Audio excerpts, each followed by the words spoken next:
today's video ay magluluto tayo ng ginisang ampalaya. Nalagay na natin yung kamatis.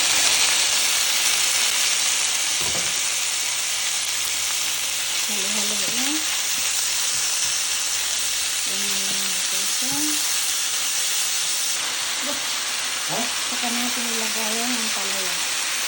Tapos saka natin tatakpan. Bubuksan na natin ang ampalaya. Nalagyan ko na rin ng seasoning, salt, pepper. Nalagyan na natin ang itlog. Saka natin ulit takpan. Para maluto ng konti, saka natin halu-haluin. And takpan muna natin for 3 minutes. Buksan na natin ulit.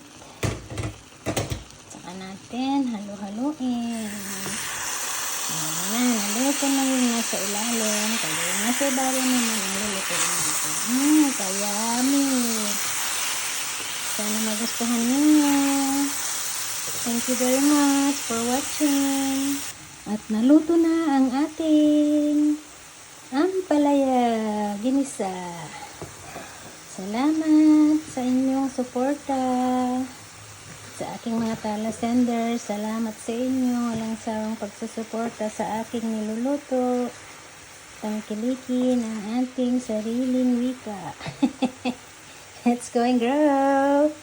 So, ganyan lang kasimple yung garden. Yung pampalaya ko na galing sa garden. Masarap to. The best. Promise. Kahit tikman ninyo. Ayan na. Let's go and grow!